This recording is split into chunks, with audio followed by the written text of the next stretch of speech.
سلام دوستای عزیز، خدا کنه جور و صحتمند باشین. خوش آمدید به برنامه نگینه ها با من مهناز عالم. خوشحال هستم که باز هم میمان خانه های شما هستم امشب. برنامه امشب ما 3 بخش جالب دارد.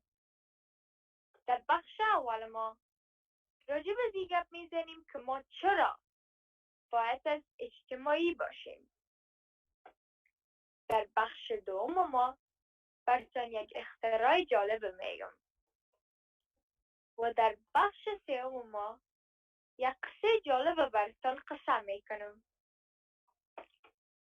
در آخر برنامه راجع به رسامی این هفته برنامه نگینه ها گپ میزنیم.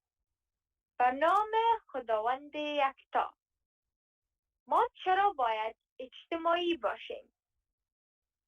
طبیعتاً انسان باید اجتماعی باشد، چون انسان بدون نزدیکی و ارتباط با دیگر زندگی کردن نمیتونن. اجتماعی بودن بالای روابط فامیل و اجتماعی ما تاثیر زیاد دارد. مهم نیست که ما با کدام سن سال هستیم و با چه قسم مردم روبرو میشیم. دین و کلچرشان هم مهم نیست. مهم ای است که ما مردم زبان، کلچر و دین خدا فراموش، اما ما میتونیم با مردم دیگر صمیمی باشیم و در ارتباط باشیم.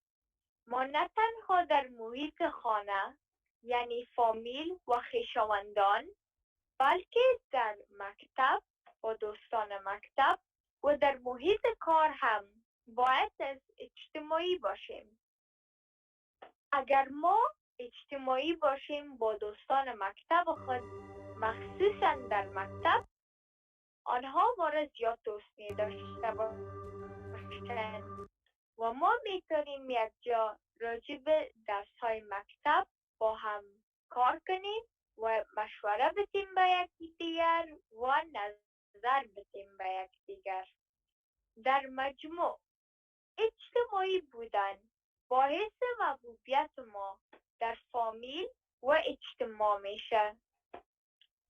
اگر ما خود جدا از مردم و دوستان خود فکر کنیم، نه تنها برای خود ما خسته کن تمام میشه، بلکه دیگران خسته کن میشیم و دیگران از من فرار میکنن. با دور شدن از جمع دوستا و مردم ما با مشکلات زیاد روبرو میشیم.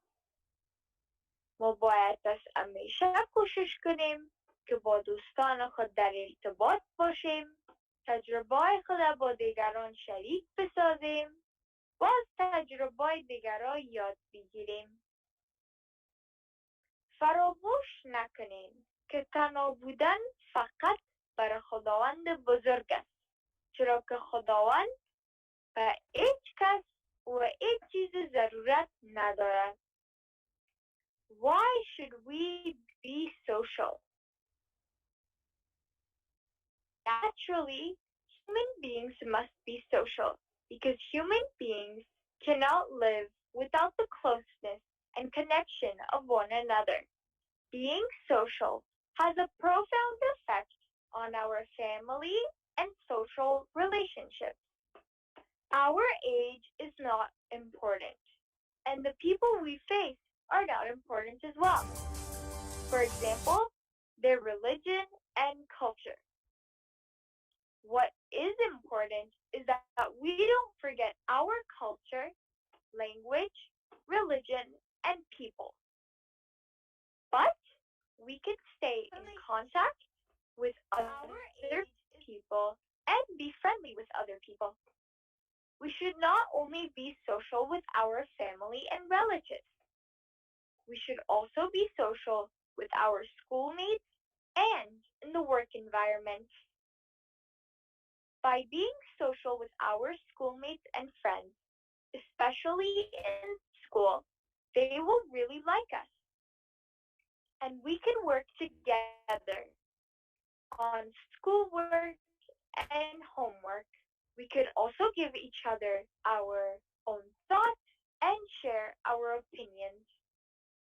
In general, being social will make us more popular in our homes, families, and in society. If we keep ourselves distant from our friends and other people, not only will it be very boring for us, but others will get bored of us and they will start to escape us.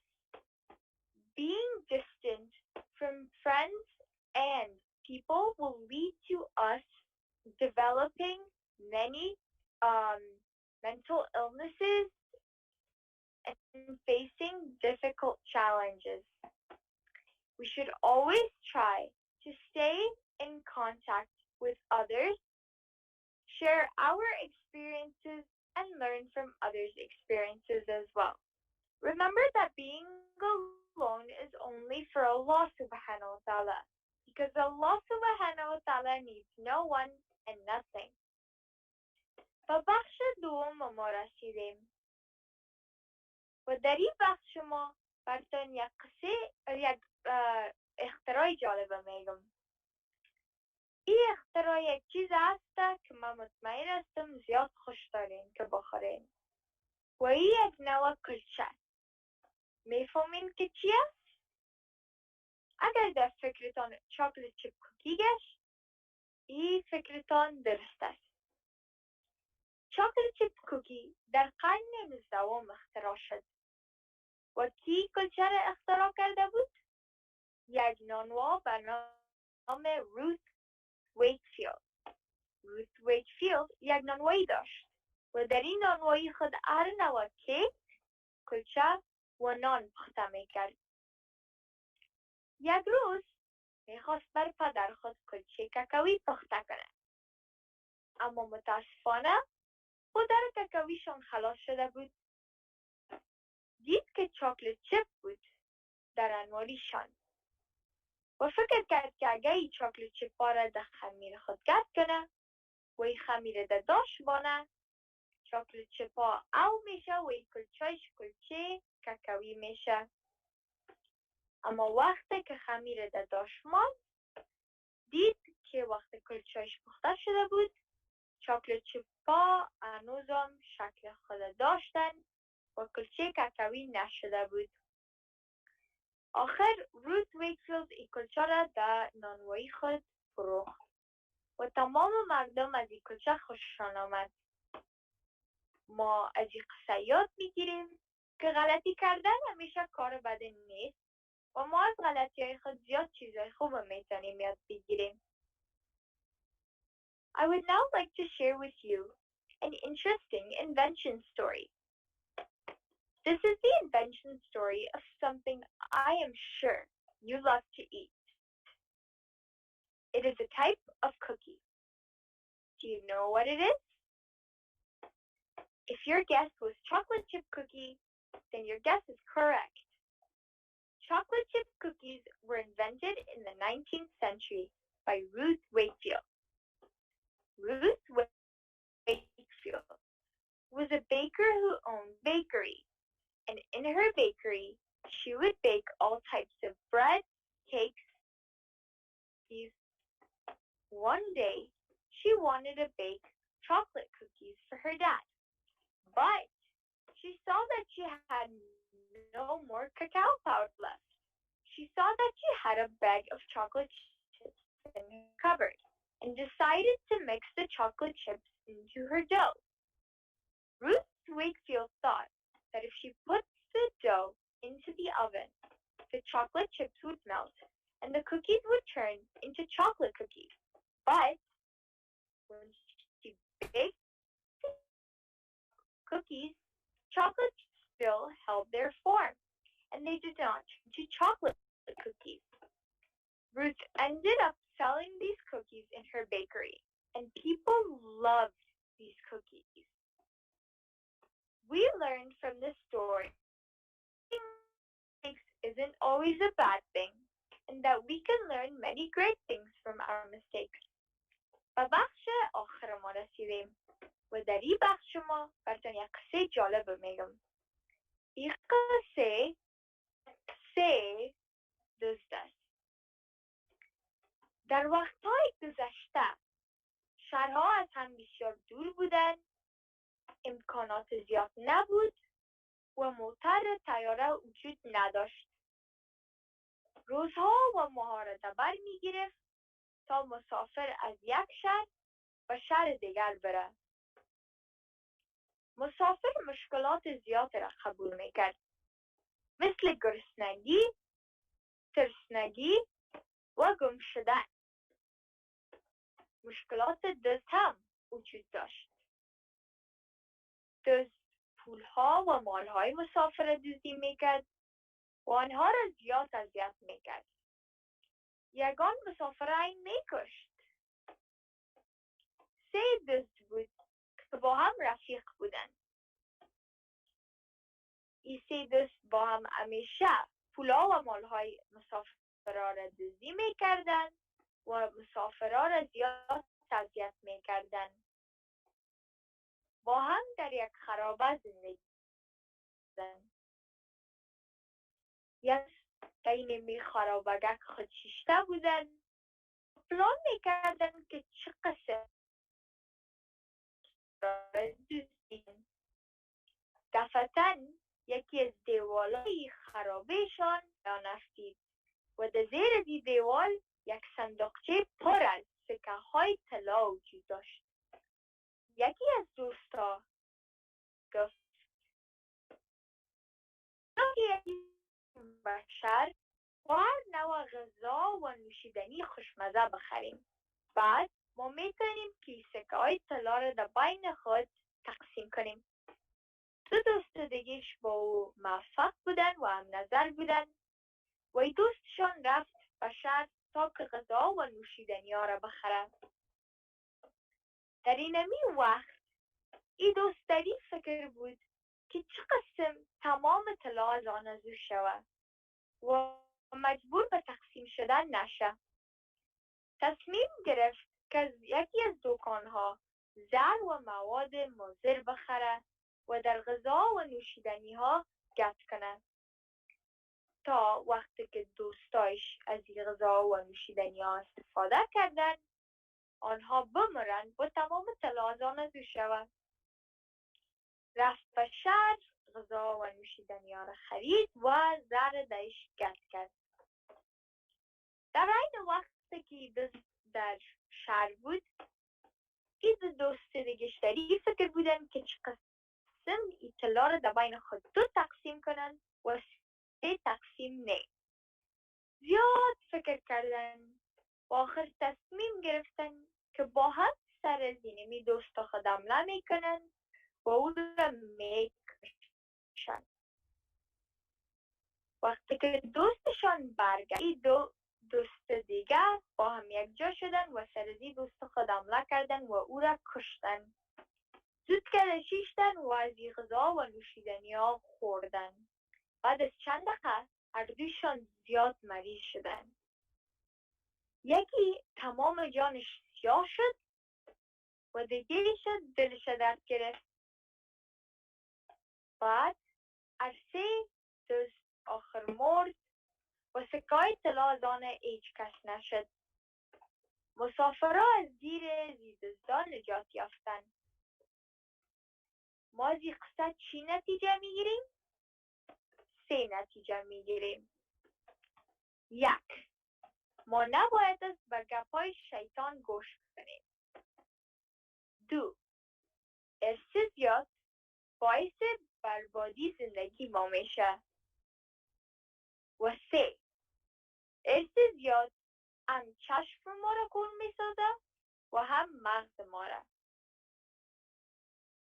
We are now going to hear an interesting story. and I'm going to share with you an interesting story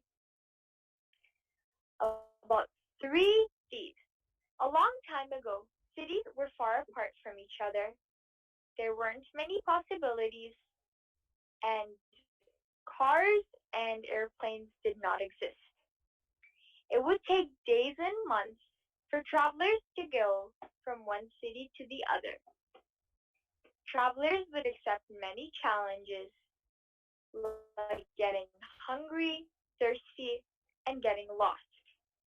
There was also the problem with thieves. Thieves would rob you, hurt you, and sometimes even kill you if you were a traveler. There were three thieves who were good friends.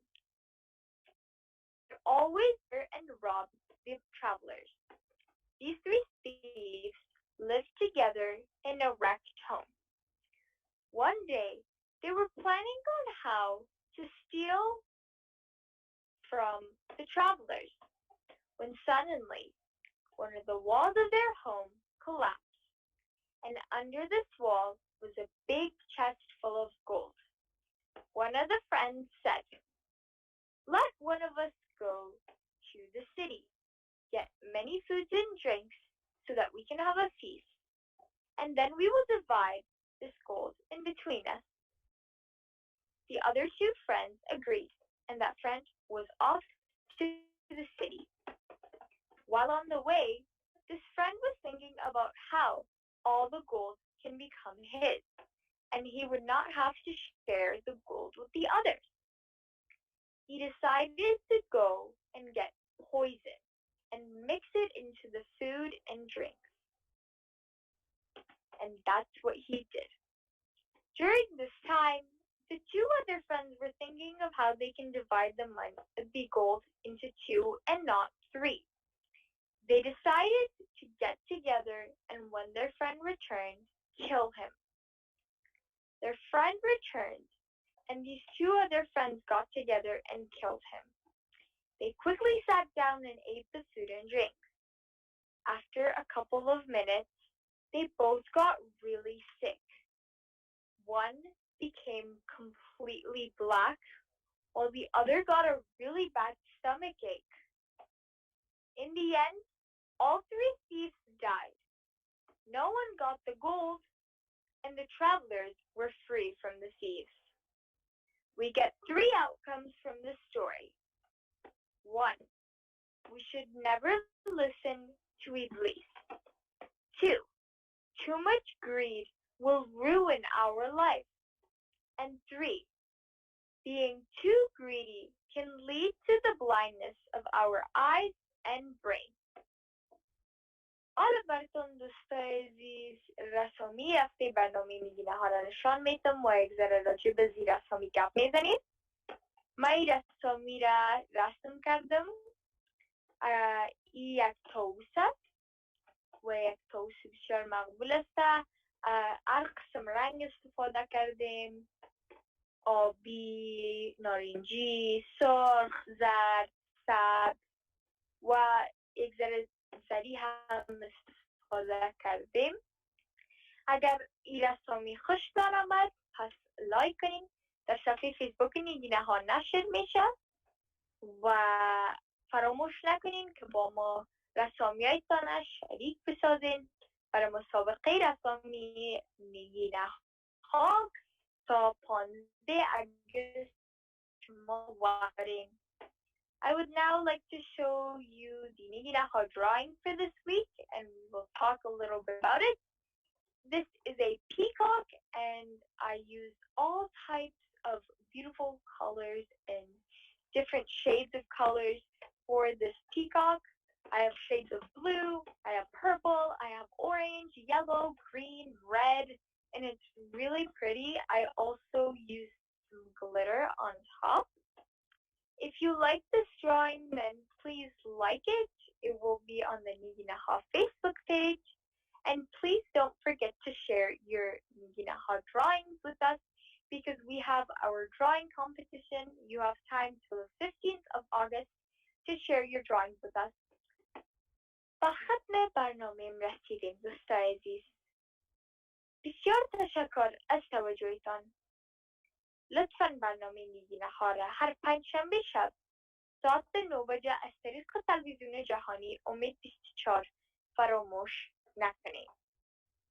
همچنان فراموش نکنین که احترام به 2 نفر بسیار مهم داشته باشین در هر روز زندگیتان. و این 2 نفر کی است؟ پدرتان و مادرتان. دوستای عزیز سلام.